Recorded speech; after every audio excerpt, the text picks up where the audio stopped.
भगवान राम की नगरी अयोध्या में दंडवत प्रणाम कर कर कई सौ किलोमीटर यात्रा करने का फैसला तीन दोस्तों ने किया।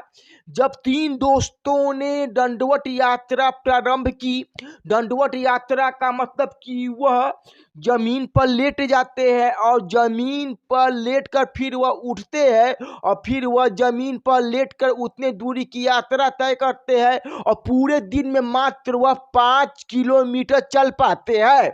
वह तीन दोस्तों की मन की आस्था को देखा जाए तो लोगों ने सड़क पर तो वो प्रणाम करने लगे, सड़क साफ करने लगे। लोगों ने कहा कि बताइए, जिस उम्र में दोस्त मिलकर पार्टी करते हैं, जिस उम्र में सारे दोस्त मिलकर कहीं घूमने जाते हैं, बढ़िया जगह पर जाकर घूमते हैं, फिरते हैं, पार्टी करते हैं, उस उम्र में इन लड़कों ने राम मंदिर तक का दंडवत जाने, प्रणाम करते हुए जाने का, यात्रा पूरी करने का फैसला किया। जब यह कहानी पूरी, हम तीन दोस्तों की कहानी बताएंगे, जो कहानी सुनकर लगेगा कि वाकई में अगर मन में आस्था हो तो काम कितना भी कठिन हो, राम जी की कृपा से वह काम हो ही जाता है। बाकी नमस्कार, आप देख रहे हैं जी न्यूज 11 और मैं हूं कुणाल किशोर। अब आइए पूरी खबर पे। तीन दोस्त, सबसे पहले उनका नाम आप जान लीजिए। एक का नाम है रवि वर्मा, दूसरे का नाम है रोहित मीना और तीसरे का नाम है रुतेश द्वारिका।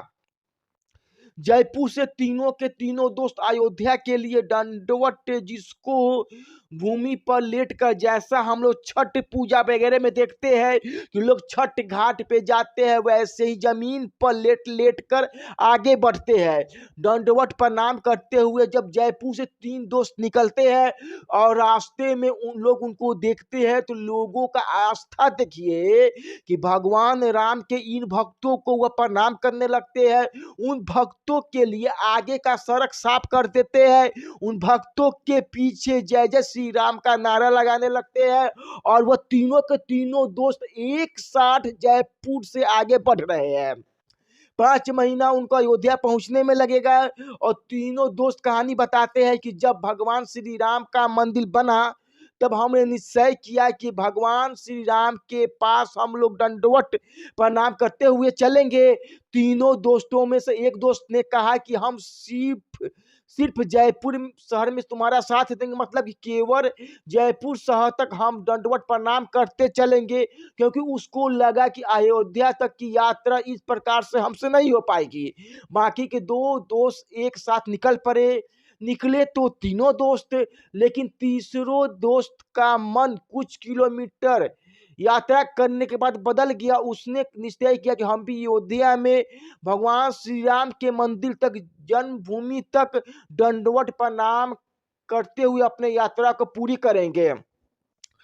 जब तीनों के तीनों दोस्त वहां से आगे बढ़े तो लोगों का आस्था उन तीनों के दोस्तों को देख कर प्रणाम करने लगे। भगवान इन राम के भक्तों को कोई तकलीफ ना हो, उनके यात्रा में कोई व्यवहार न पड़े, इसके लिए जहां भी वह जाते हैं वहां पर आम आदमी, आम राम भक्त, वहां के आम लोग कह लीजिए तो सड़क साफ कर देते हैं, लोगों किनारे हटा देते हैं और एक दिन में वह तीनों दोस्त 5 किलोमीटर से 7 किलोमीटर यात्रा तय कर पाते हैं। बताया जा रहा है कि जयपुर से अयोध्या आने में उनको 5 महीने का कम से कम वक्त लगेगा और 5 महीने के बाद तीनों दोस्त अयोध्या में दंडवत प्रणाम करते हुए राम जन्मभूमि पर जो मंदिर बना है उस मंदिर में जाकर राम के सामने अपना माथा टेकेंगे और उनसे आशीर्वाद लेंगे।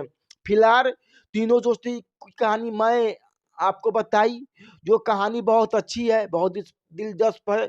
जिस उम्र में तीनदार दोस्त एक साथ मिलते हैं तो वो प्लानिंग करते हैं, कहीं छुट्टी मनाने जाया जाए, कहीं घूमने जाया जाए, कहीं पार्टी किया जाए। उस उम्र में वह तीन दोस्त ने मिलकर भगवान राम के लिए प्लानिंग करते हैं कि हम लोग जयपुर से दंडवत प्रणाम करते हुए अयोध्या तक जाएंगे। हमने आप तक ये पूरी की पूरी कहानी बताई इन तीनों दोस्तों की। आपकी इस पर क्या राय है लिखकर बताइएगा, कमेंट जरूर कीजिएगा। आगे जो भी तमाम जानकारी आएगी, तमाम इस प्रकार की कहानी आएगी, यह कहानी हम आप सभी के बीच पहुंचाएंगे। अंत में हमारा नाम कुणाल किशोर है, आप देख रहे हैं जी न्यूज 11 और हम यूट्यूब पर देख रहे हैं तो यूट्यूब चैनल को जाकर सब्सक्राइब कर दीजिएगा और फेसबुक पर देख रहे हैं फेसबुक